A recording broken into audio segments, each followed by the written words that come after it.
Fluminense está bem perto de se classificar na Copa Sul-Americana. O empate no Chile deixou a gente relativamente confortável dentro da tabela. Obviamente o objetivo não é só classificar para a próxima fase, é passar em primeiro também, para ter não só uma das melhores campanhas e decidir em casa, sempre nas fases seguintes, mas também conseguir a classificação direta sem precisar dos playoffs.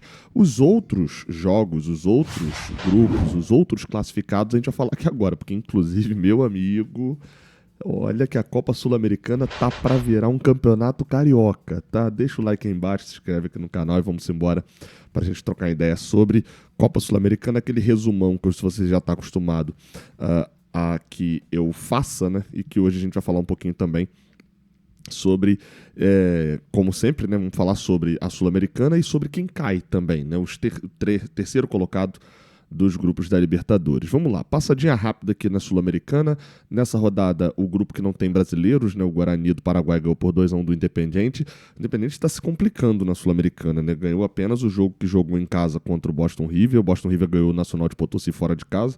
E a gente tem basicamente Guarani e Boston River que pontuaram mais porque jogaram mais jogos fora de casa, mais jogos em casa, perdão.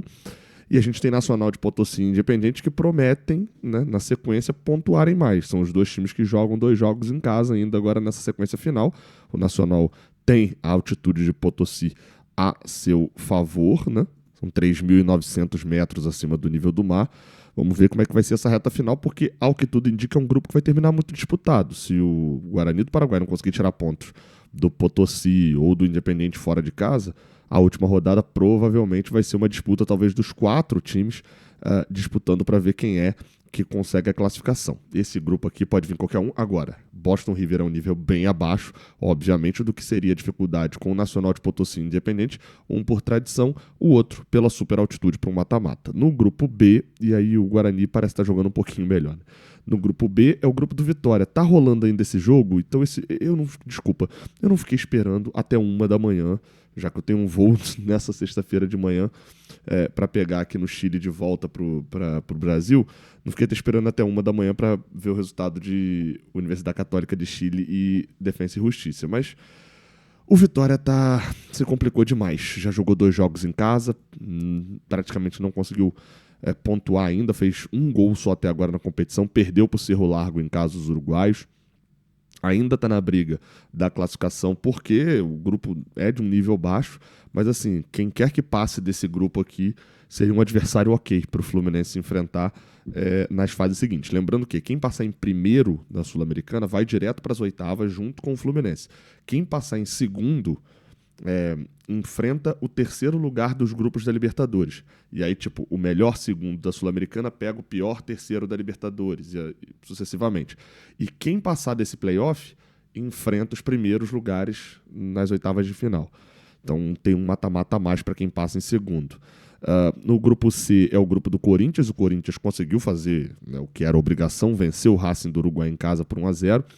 Teve um empate entre o Huracan e a América de Cali, e agora o Corinthians vai jogar dos 3 jogos, apenas 1 em casa. Semana que vem, aliás, daqui a 2 semanas, quando enfrentar o América de Cali na terça-feira em casa, o Corinthians vai ter, de certa maneira, uma obrigação de vencer esse jogo.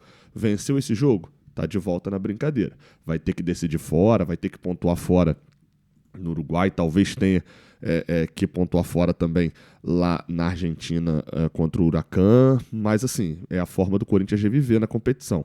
O empate do Huracan com a América de Cali colocou o Huracan como a segunda melhor campanha, empatada com a nossa, tá?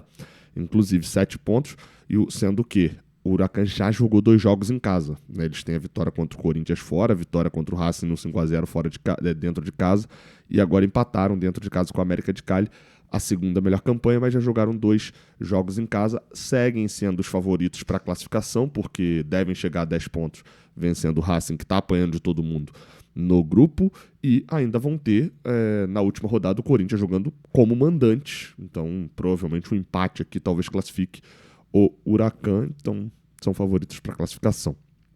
E o Corinthians está se complicando, mas pelo menos nessa rodada a vitória por 1-0 colocou a equipe de São Paulo ainda com chances, né?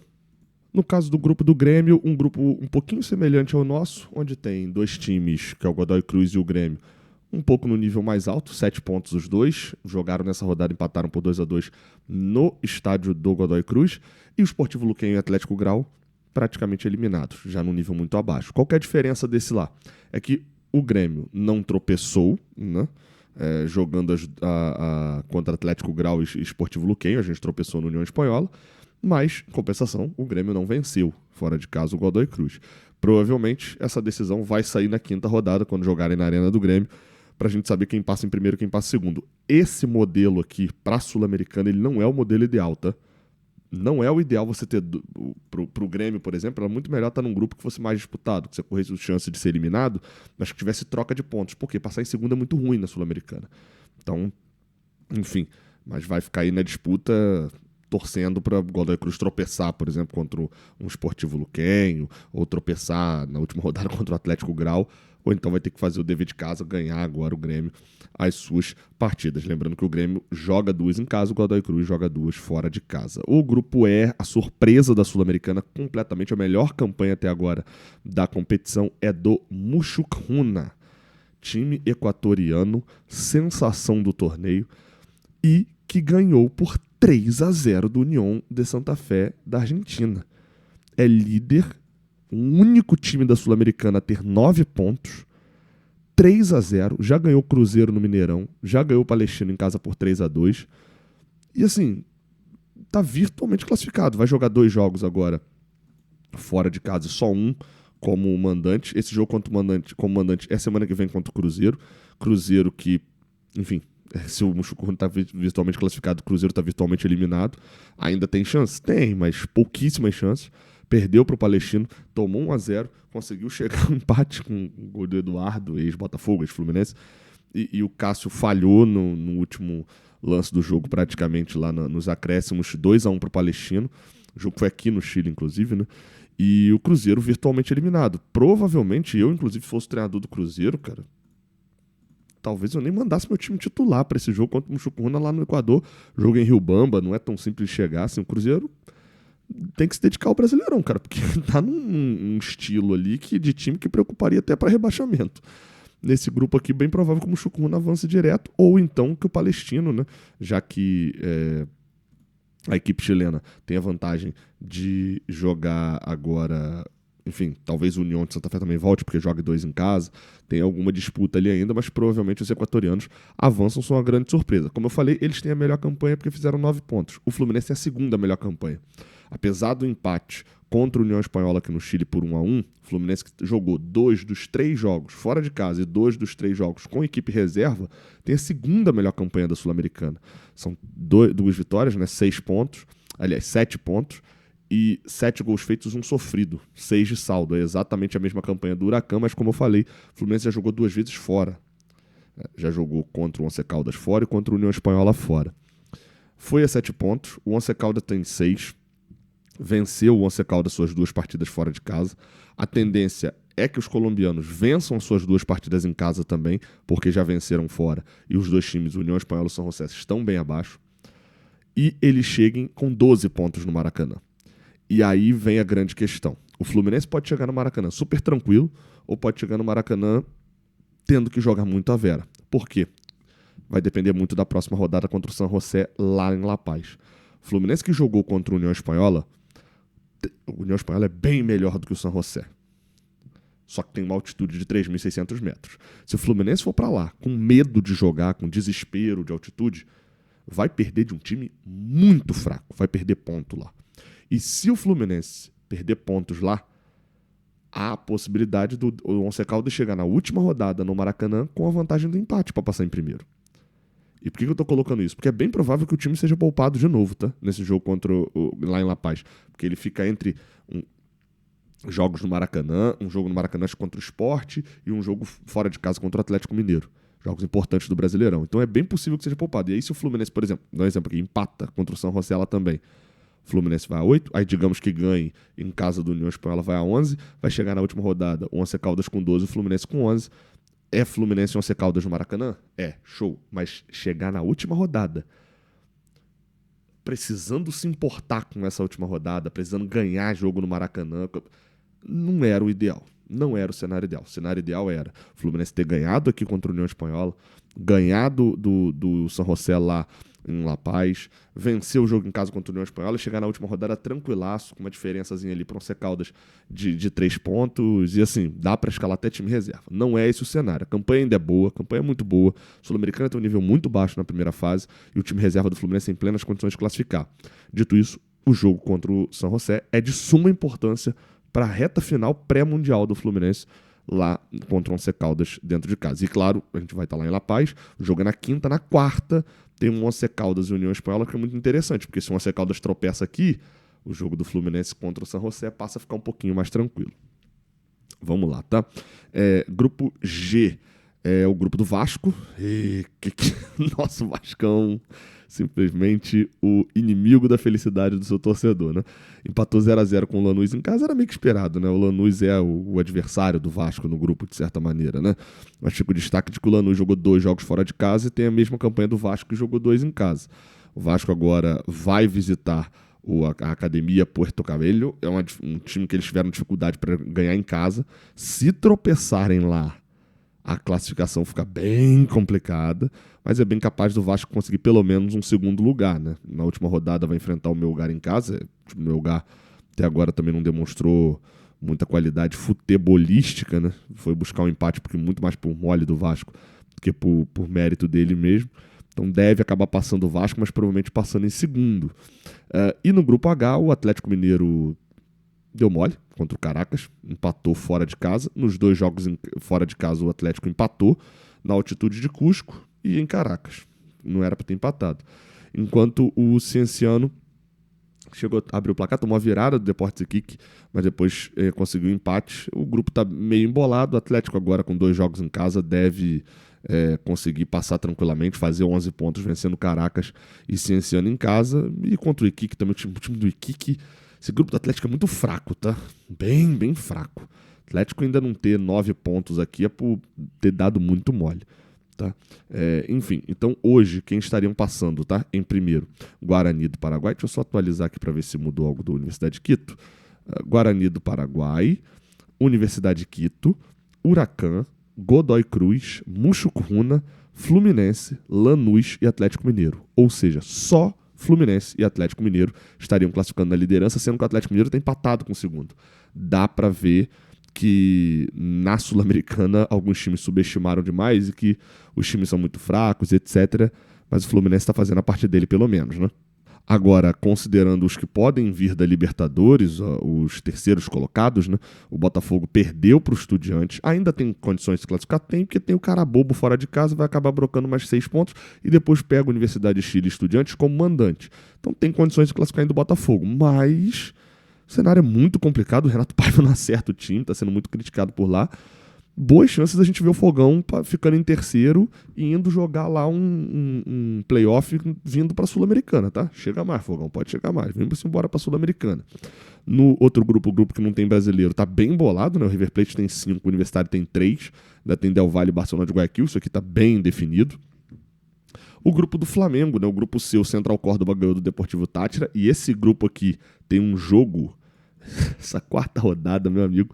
O Central Córdoba, que não é de Córdoba, por sinal, Santiago del Estero, joga contra o Flamengo em casa. E esse aqui é o jogo do grupo, tá? Esse aqui é o jogo do grupo, basicamente. Porque se o Flamengo tropeçar aqui, a gente provavelmente vai falar: Flamengo, seja bem-vindo à Copa Sul-Americana, porque é grande a possibilidade, né? Porque mesmo vencendo os outros 2 jogos no Maracanã, ele só chegaria a 10 pontos, talvez 11, e aí pode ser até que tenha arrumadinho entre Central Córdoba e LDU. Enfim, o Flamengo não se encontra com a Sul-Americana, se eu não estou enganado, desde 2017, 18, por aí. Seria legal, né? Vem transformar a Sul-Americana num carioca, vamos embora.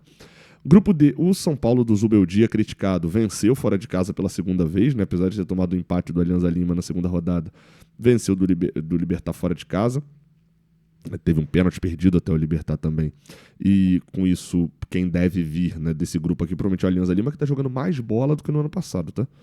Então, Alianza Lima, mas enfim, ainda tem agora o jogo em casa contra o São Paulo, vai tentar pontuar por lá, mas acho que é eles quem vem.